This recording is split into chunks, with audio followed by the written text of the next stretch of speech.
Cut करेगी बिल्कुल। इसी तरीके से अगर आपका कोऑर्डिनेट आपके एक्सिस कट हो रहे हो एट एक्स एक्सिस, वहां पे y क्या होगा, y ऑटोमेटिकली 0 हो जाएगा।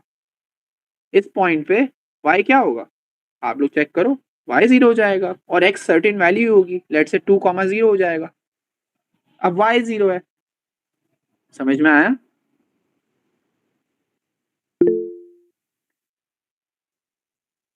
जी, लाइन का कोई भी कोऑर्डिनेट ले सकते हैं हम लोग फॉर द ग्रेडियंट, ठीक है। और सर एक और बात ये पूछनी थी, हमें कैसे पता चलेगा x1 क्या है और x2 क्या है और y1 क्या है y2 क्या है? वो आप डिसाइड, वो आप नेम करोगे।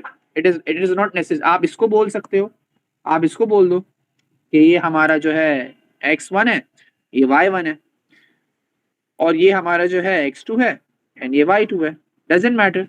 बट ये याद रखना, जब आपने डिफाइन कर दिया दैट दिस इज x1, तो ये भी y1 होना चाहिए। ऐसा नहीं हो आप इसको बोल दो कि y2 हो गया, ये नो, दैट्स नॉट पॉसिबल, ये y1 होगा। सिमिलरली अगर आपने इसको x2 बोला इस कोऑर्डिनेट को, तो ये ही y2 होना चाहिए। अब समझ में आई क्या कह रहा हूं मैं? जी सर। अरे एक सवाल पूछना। जी जी सर ग्रेडियंट का आपने बोला कि पूरी लाइन में से कोई भी कोऑर्डिनेट चूज कर सकते हैं, तो जी जी। उसमें फिर आंसर में चांस ऑफ एरर होता है? नहीं, आप लोग चेक किया करो, परफेक्ट कोऑर्डिनेट को फाइंड किया करो। अभी देखो जहाँ पे बहुत सारे कोऑर्डिनेट्स आप लोग को नजर आ रहे होंगे, जैसे ये कोऑर्डिनेट भी है एक, लेकिन this is not perfect coordinate. या अगर हमारे पास पूरा का पूरा प्योर ग्राफ होता पीछे बैकग्राउंड में, तो जब भी हम लोग इसको बहुत डिफिकल्टी होती है इसको फाइंड करने में, तो always go for the perfect coordinates. जो आपको लगे ना, आपने फॉर एग्जांपल लाइन खुद बनाई है, ग्रेडियंट आपने लाइन खुद बनाई है इन द ग्राफ, और अब आप ढूंढ रहे हो कि यार इसमें परफेक्ट कोऑर्डिनेट्स कैसे मिले जहां पे मेरा perfect values of X and Y, तो आप ढूंढो। इट डजेंट मैटर कि वो आपको यहां मिले या यहां मिले, कहीं पे भी हो सकती है, ठीक है। अच्छा सर। समझ में आ रही बात? तो सर आंसर तो फिर चेंज हो जाएंगे अगर किसी ने ऐसे यहाँ पे -6 की जगह -8 लिख दिया तो? क्या क्या क्या, दोबारा रिपीट करो। जैसा ये लाइन जा रही है -6 तक के, सही है, अगर सी के बराबर में हमने -4 ले लिया। -4 पे तो बेटा कोई और कौन सा कोऑर्डिनेट आ रहा है ना, -4 पे आप देखो y कुछ और आ रहा होगा, ओके ओके, समझ गया सर। y कुछ 3 आ रहा है -4 पे, आप समझे? जी सर समझ गया। समझ में आया? अगर आपको कोई कोऑर्डिनेट ढूंढना भी हो ना कि यार अगर x मेरा -4 है तो y क्या होगा, तो ऐसे वर्टिकली अप चले आया करो टिल द लाइन और फिर ढूंढ लिया करो, ठीक है। जी सर। ऐसा आपको भी आंसर मिल गया। जी सर। चलो y2 - y1 upon x2 - x1 करेंगे। y2 is 4 and y1 is 2 upon x2 is 0 and x1 is -6। तो -1 तो फॉर्मूले का है, y2 - y1 upon x2 - x1। Formula लिख देता हूं चलो पहले, y2 - y1 upon x2 - x1। ये बहुत कॉमन मिस्टेक है कि आप लोग फॉर्मूले का साइन को कंसिडर नहीं करते हो। फॉर्मूले का साइन बहुत इंपॉर्टेंट है। जैसे y2 हमारा 4 है तो -y1 हमारा 2 है अपॉन x2 हमारा 0 है, x1 हमारा -6 है, तो एक फॉर्मूले का माइनस आ गया और एक और -6, तो दो माइनस माइनस हो तो ब्रैकेट में डाल देना है, तो it becomes 4 - 2 which is 2 upon minus minus plus हो गया 6 हो गया ये। तो ग्रेडियंट क्या आ रहा है हमारा 1/3 and this is positive gradient. आपको नजर भी आ रहा है ग्राफ में कि दिस इज पॉजिटिव ग्रेडियंट। किसी का नेगेटिव आ रहा हो और ये अपवर्ड की तरफ स्लोप हो तो ऑटोमेटिकली समझ लेना कोई मिस्टेक की है। यहां तक कॉन्सेप्ट क्लियर हुआ? Yes sir. Now take any coordinate जो अच्छा लग रहा है आप लोगों को। This is coordinate A and this is coordinate B, take any coordinate. ले लो कोई मसला बी नहीं है। सर। कोऑर्डिनेट बी ले लेते हैं, चलो बी ले लेते हैं। अब हम लोग यूज करेंगे y = mx + c। मैंने आप लोग को समझाया m इज ग्रेडियंट जो हमने ऑलरेडी निकाल लिया। फॉर द इक्वेशन हमें c भी चाहिए। वैसे तो c का मतलब y इंटरसेप्ट है, विच मींस कि आपको ग्राफ में से देखना है कि y कहां पे क्रॉस हो रहा है, कहां कट हो रहा है, मतलब लाइन कहां कट कर रही है y को, तो 4 पे कट कर रही है, तो डायरेक्ट c हमारा क्या आएगा 4। बट हर दफा ग्राफ गिवन नहीं होता, हर दफा कभी कभार कोऑर्डिनेट्स गिवन होते हैं, तो फिर आपको ये देखना पड़ता है कि take any coordinate and use the values to find the C. तो हम लोग ले लेते हैं 0,4 and we can use this 0,4 for the calculation of the C. तो हम y की जगह पे 4 लिख देंगे, m की जगह पे 1/3 लिखेंगे, x की जगह पे 0, c की जगह पे c, ये 0 कैंसिल हो गया, c इक्वल टू 4 आ गया हमारे पास। अगर आप दूसरा कोऑर्डिनेट लेते विच इज, बताता हूँ बेटा, बताता हूँ, -6,4, -6,2 एक और कोऑर्डिनेट था। अगर आप ये कोऑर्डिनेट ले रहे हो फॉर कैलकुलेशन ऑफ सी, तो you can use 2 is equal to m की जगह 1/3, x की जगह -6 एंड देन c की जगह पे c आएगा। जरा कैलकुलेट करते हैं इसको। 2 इज इक्वल टू 3 1 जा 3 एंड 3 2 जा -2 प्लस c, -2 वहां जाएगा, ये हो जाएगा 2 + 2 equals to c equals to 4। So you can take any coordinate and the value of gradient to calculate the c is y intersect. और अगर ग्राफ हमारे पास है तो लकी है हम लोग, हम ग्राफ से डायरेक्ट बता सकते हैं that graph is basically intersecting the y axis at 4, तो c इज 4। समझ में आया? जी सर। सही है। एक और चीज, अगर ग्राफ ना भी हो लेकिन पहला कोऑर्डिनेट 0 हो और दूसरा कोऑर्डिनेट कुछ भी हो, जैसे 5 है, तो ऑटोमेटिकली समझ जाना कि हमारा y 0 होता है, x 0 होता है y इंटरसेप्ट, तो ऑटोमेटिकली ये क्या हो जाएगा, y इंटरसेप्ट। बहुत सारे कॉन्सेप्ट हैं, प्रैक्टिस करते रहेंगे समझ में। मैं ये कहना चाह रहा हूं, अगर आप लोग के पास ग्राफ भी ना हो और दो कोऑर्डिनेट्स गिवन हो और एक कोऑर्डिनेट ऐसा हो जिसमें x 0 है एंड y कुछ भी नंबर है, तो वो ऑटोमेटिकली हमारा क्या बन जाता है, y इंटरसेप्ट। कंडीशन ये होनी चाहिए कि x 0 हो, ये याद रखना, ठीक है? सर हम वो वाले ही ले लें जिसमें 0 हो, ताकि हम इजीली वो इंटरसेप्ट ढूंढ लें। हाँ, तो हर दफा इतना वो थोड़ी मिलेगा, कभी कभार अलग अलग टाइप के कोऑर्डिनेट्स हो सकते हैं, तो you can use only one coordinate and the gradient, value of gradient to calculate the c, ठीक है? Right sir. अब हमें क्या चाहिए था for making the equation y equals to mx plus c में हमारे पास क्या क्या चीजें थी for the making of the equation? हमें m चाहिए था और c चाहिए था, हमने दोनों मिल गया। हम सिर्फ इक्वेशन में पुट करेंगे y is equals to 1/3x plus 4। So this is the line, this is the equation of straight line या लीनियर लाइन। अब समझ में आया? जैसे मैं इक्वेशंस बना रहा था हॉरिजॉन्टल वर्टिकल की, डायरेक्ट, उसमें कोई मसला नहीं था, लेकिन अगर स्लांट लाइन आ गई तो आप लोग क्या करोगे, first calculate m and use any coordinate and value of m to find c and then represent this in the form of equation. आपके पास इक्वेशन ऑफ स्ट्रेट लाइन आ जाएगी।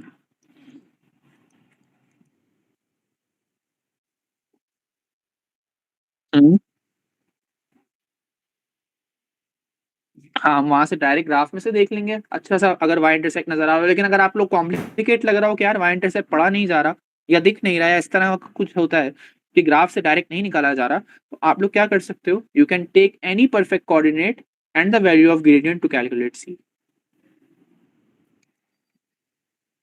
समझ में आया? आप जल्दी से एक काम करो, मैं 5 मिनट्स दूंगा, ज्यादा टाइम नहीं दूंगा। 5 मिनट्स के अंदर अंदर मुझे -2 -3 4 -7 इसका वो निकाल के दो, मुझे इक्वेशन बना के दो इसकी। हरी अप,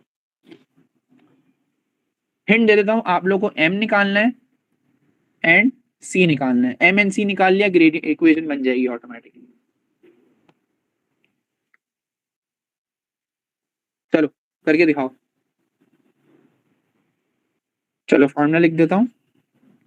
ये भी हमारा अभी तक समझो ग्राफ ऑफ फंक्शंस नहीं शुरू हुआ है, ये मैं कोऑर्डिनेट ज्योमेट्री को साथ लिंक कर रहा हूं, तो ये कोऑर्डिनेट ज्योमेट्री के ही पार्ट चल रहे हैं। तो बिफोर दैट दिस चैप्टर आप लोग कोऑर्डिनेट ज्योमेट्री की नॉलेज होनी चाहिए थी। तो अब सारा सीन ये है कि मैं बड़े चैप्टर्स को ज्यादा टारगेट कर रहा हूँ, तो इसलिए ये चीज मैंने स्टार्ट की है। लेकिन इसका बैकग्राउंड कुछ बच्चों को पता होगा, तो इसलिए जो है मैंने फिर भी आप लोगों को बिल्कुल जीरो से बता दिया कि आप लोग को कोऑर्डिनेट ज्योमेट्री के अंदर भी इक्वेशन ऑफ लाइन कैसे बनानी है। चलो y equals to mx plus c की फॉर्म में होना चाहिए, ये इक्वेशन ऑफ, ये फॉर्मेट है इक्वेशन ऑफ स्ट्रेट लाइन का।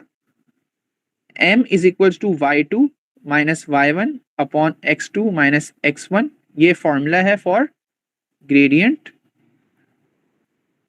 एंड देन कैलकुलेट करो।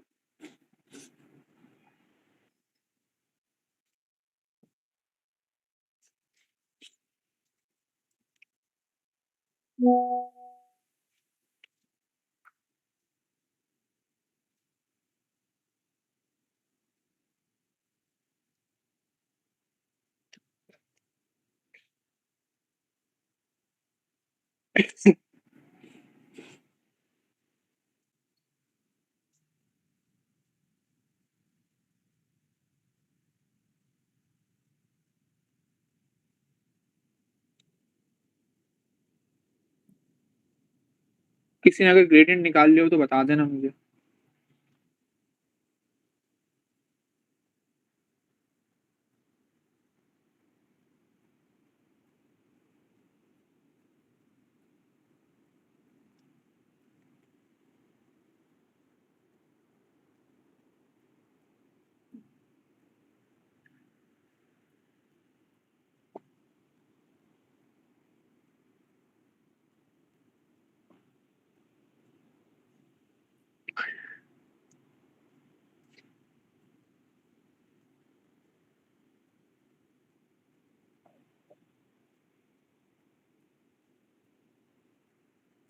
सर ग्रेडियंट बताऊं इसका? जी जी बताइए। -4। ओके एक सेकंड, रिपीट करना। सिंप्लीफाई नहीं करा। 4 -2/3 आ रहा है। जी सर यही आ रहा है। कंफर्म करो, यही आ रहा है।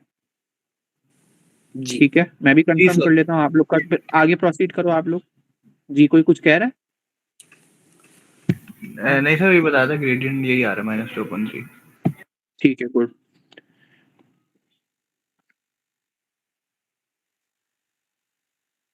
एक और चीज भी बताऊंगा आप लोगों को, अभी आप लोग करते रहो, पहले इक्वेशन बना लो, या ग्रेडियंट के बाद ग्रेडियंट की कहानी है तो अभी बता देता हूँ, सारे सुन लो। चलो उसको पहले मैं कर लूँ, ये हो गया 4 एंड देन ये हो गया 6 और माइनस है ऊपर तो -2/3। परफेक्ट, शाबाश, आप लोग सबने सही निकाला है। अच्छा ये मोस्ट लाइकली लाइन कैसी होगी? ऐसी होगी, बिकॉज क्योंकि इसका नेगेटिव आया है। हम बनाएंगे भी, चलो अब इस इक्वेशन को हम लोग ग्राफ में प्लॉट करके भी दिखाएंगे इस लाइन को। अच्छा आप लोगों को एक चीज बता रहा था मैं, जरा सुन लो। अक्सर बच्चे ना y2 - y1 x2 - x1 में खो जाते हैं, समझ में नहीं आ रहा होता कि, और फिर जगह आगे पीछे कर देते हैं। तो ये याद रखना, कोऑर्डिनेट्स को गौर से देखो, -4 एंड -7 एंड 4 है, ऐसे होना चाहिए, लाइक दिस, -7 एंड 4, मतलब जो आपने -7 लिखा है उसी के नीचे 4 आना चाहिए, तो प्लेसमेंट में कभी भी इशू नहीं होगा। इसी तरीके से -2 -3 लिखा हुआ है, -3 -2 लाइक दिस, y पर आता है, x नीचे आता है।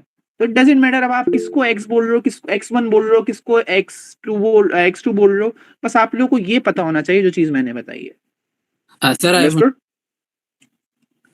सर जब हम फॉर्मेट बना रहे होंगे उसमें जो y है हम कोई सा भी ले सकते हैं ना, मतलब अगर, लेकिन जो सा लेंगे उसी का हमने x ही लेना, जैसे अगर हम x लेना है जी, for the calculation of c।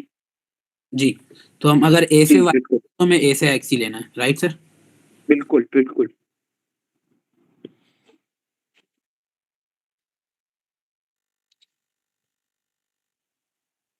चलो सी भी बताओ क्या आ रहा है आप लोगों का।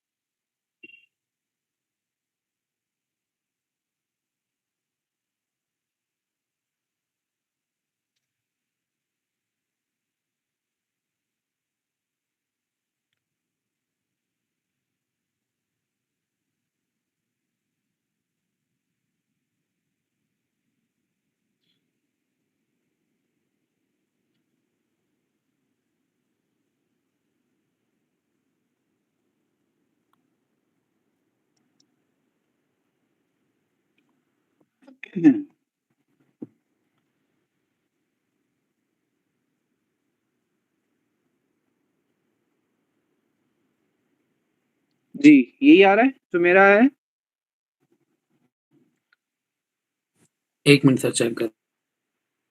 करो।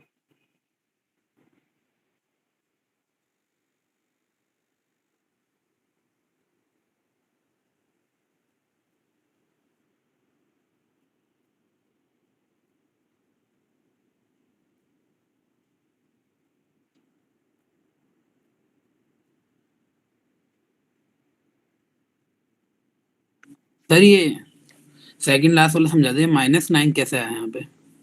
बेटा एलसीएम लिया है, अपॉन 1 होगा, मल्टीप्लाई बाय 3, ऊपर भी मल्टीप्लाई बाय 3 तो -9 बन जाएगा। Okay sir. और -2 मल्टीप्लाई हुआ तो +4 हुआ है, +4/3 प्लस c। 4/3 में आप लोग कुछ बच्चे ने, हो सकता है आप लोग में से किसी ने ये किया हो कि 3 वहां जाके मल्टीप्लाई करा दिया हो। किसी ने की है हरकत? कोई बात नहीं, ये कॉमन मिस्टेक है, बहुत बच्चे करते हैं। बेटा जब तक डिनोमिनेटर पूरे पे 3 नहीं होगा ना, जब तक आप उसको शिफ्ट नहीं कर सकते, ठीक है? तो सॉल्व कैसे करें फर्दर? हमें c निकालना है ना, तो पूरा 4/3 वहां भेज दो तो -4/3 हो जाएगा, राइट? सही है। या अगर आपको भेजना ही है, चलो ऐसा भी होता है अक्सर बच्चे मुझसे लड़ते हैं, बोलते हैं सर हम भेज सकते हैं या क्या है, तो मैं बोलता हूँ चलो अब आप c/1 कर दो, multiply by 3 and multiply by 3 कर दो, तो पूरे पे जब 3 आ जाएगा ना तो ये बन जाएगा 4 + 3c, और फिर आप 3 को भेज सकते हो बेशक वहां पे, बट इट्स बेटर कि आप पूरा फ्रैक्शन ही उठा के वहां भेज दो, ठीक है? अभी लास्ट में क्या बताया आपने सर? मैंने ये कहा कि अगर आपको 3 भेजना ही है वहां पे तो आपको डिनोमिनेटर सेम करना पड़ेगा पहले, लाइक दिस, ठीक है? ओके। जो कि स्टेप ऐसा है जो मैं इग्नोर करता हूँ। 4/3 को ही वहीं भेज दो, वहां पे एलसीएम लो, सुकून से वहां सॉल्विंग करो, तो ये आप लोगों का आंसर आ गया सी। अब आप लोग किस तरह डिफाइन करोगे इक्वेशन को? आप लोग लिख दो y is equals to -2/3 x -13/3। so you can see that this is your m, this is x, this is y, this is c। आप देख सकते हो y equals to mx plus c का फॉर्मूला। जी जी जी, एक ही वैल्यू, बी से भी यही आंसर आएगा। डिफरेंट आ रहा है? सही है। तो ये कॉन्सेप्ट है आप लोगों का for making the straight line equation. ये स्ट्रेट लाइन इक्वेशन बनाने का तरीका है। सर स्ट्रेट लाइन की प्लॉटिंग, स्ट्रेट, जी बोलो, कुछ कह रहे हो बेटा? तो ये था ना फॉर्मेट के y is equals to mx plus c, तो सर यहाँ पे तो -c आ रहा है। एक ही बात है। जी सर। तो इसका क्या मतलब हुआ? अगर आपको इक्वेशन डायरेक्ट नजर आ रही है ना इस तरह की, तो आपको पता होना चाहिए कि सी हमारा माइनस में आ रहा है। ओके, वैसे सही सर। सही फॉर्मेट तो y को mx प्लस सी है ना, तो आप अगर माइनस लिखा है इसका मतलब सी की वैल्यू माइनस है, तभी यहाँ माइनस आया है। Okay sir. चलो अब एक इक्वेशन लेते हैं, बहुत खतरनाक इक्वेशन है, इसकी वैल्यूज बहुत गंदी आएंगी। कुछ इक्वेशन ले लेते हैं हम लोग। y is equals to -2x + 1। बेटा अगर मैं डिस्कनेक्ट हो जाऊँ ना तो समझ जाना मेरी बैटरी खत्म हो गई है, वो देख लो 1% है और मेरा लाइट नहीं है। सॉरी बच्चों, वैसे तो क्लास हो गई है ऑलमोस्ट। तो हम लोग एक लाइन ले लेते हैं लाइक दिस। ये बहुत इजी इक्वेशन है। अब इसको प्लॉट कैसे करें? इसको प्लॉट हम ऐसे करेंगे कि हम लोग कुछ रिस्पेक्टिव एक्स कोऑर्डिनेट्स अपनी मर्जी से लेंगे। So we can take X and Y value. X की वैल्यू जो है हम अपनी मर्जी से ले सकते हैं, 0, 1, 2 एंड 3 ले लो लाइक दिस। और y कहाँ से आएगी? y की वैल्यूज वो हमें कैलकुलेट करनी पड़ेंगी, तो वो हम इक्वेशन में डाल देंगे लाइक दिस। तो y क्या आ रहा है? 1, जब x 0 है। आगे करते हैं solve. y is equal to -2। अब 1 डाल के चेक करते हैं क्या आ रहा है आंसर, तो आंसर आ रहा है -1। अब 2 डाल के चेक करते हैं तो ये हो गया आपका -3, और फिर 3 डाल के चेक करेंगे 6, फिर आ गया -5। तो ये कोऑर्डिनेट्स आ गए। अब इसको प्लॉट कैसे करें? ग्राफ प्लॉट कैसे करें? सर मुझे समझ और नहीं। आप लोग देखना, आप लोग 1 मिनट बेटा, 1 मिनट वेट करना। आप लोग देखना कि ग्रेडियंट नेगेटिव है तो इसका मतलब है डाउनवर्ड्स बनेगी ऑटोमेटिकली। क्या कह रहे हो अब जैद बताओ? सर आपने ये जो बॉक्स में प्लॉटिंग करी है ये कैसे करा, ये समझ नहीं आया। ये मैंने खुद से ली है, ठीक है? ओके। और ये मैंने कैलकुलेट करी है जो ब्लू में लिखी हुई है। कैलकुलेट कैसे करी मैंने? इसने ग्राफ में डाल, इक्वेशन में डाली है एक्स की जगह पे वैल्यूज। सही है? Okay sir. चलो प्लॉट करते हैं जल्दी से। जब x 0 है तो y 1 है। चलो शाबाश, बताओ x 0 यहाँ पे होगा, y 1 कहाँ पे होगा? यहाँ पे। तो एक कोऑर्डिनेट ये आ गया पहला। किसी को कोई problem? No sir. No sir. जब x 1 है तो y माइनस 1 है, जब x 1 है तो y माइनस 1 है, इसका मतलब है x 1 यहाँ पे होगा, y माइनस 1 यहाँ पे होगा, तो ये रहा coordinate like this. Perfect graph नहीं है, वरना परफेक्ट कोऑर्डिनेट्स प्लॉट होते हैं मेरे पास। चलो आगे चलते हैं। जब x2 है तो y माइनस 3 है, x2 है y माइनस 3 है, यहाँ पे होगा। And now you can see कि लाइन में जो कोऑर्डिनेट्स चल रहे हैं वो परफेक्टली क्या चल रहे हैं, स्ट्रेट चल रहे हैं, तो स्ट्रेट लाइन बनने वाली है क्योंकि लीनियर लाइन ली थी हम लोगों ने। आगे चलते हैं। जब 3 है तो -5 है, तो 3 पे -5 है यहाँ पे। आप लोग देख सकते हो यहाँ पे लाइन कैसी बन रही है, लीनियर। समझ में आ गई आप लोगों को बात? जी सर। और जी आपको मैं इक्वेशन दिखाता हूँ, देखो m नेगेटिव है, इक्वेशन से भी पता चल रहा है this is m, this is gradient, and gradient negative है तो आप स्लोप देख सकते हो डाउनवर्ड्स की तरफ है। समझ में आई बात? सर और यू कैन टेक एनी, एक मिनट बेटा, एक मिनट बस, you can take any coordinate, you can take any coordinate you want, you can either take 0,1 and 1,-1। चलो ये ले लेता है, ये ले लेगी फातिमा कोऑर्डिनेट्स, और ये z ले ले अगर कोऑर्डिनेट्स,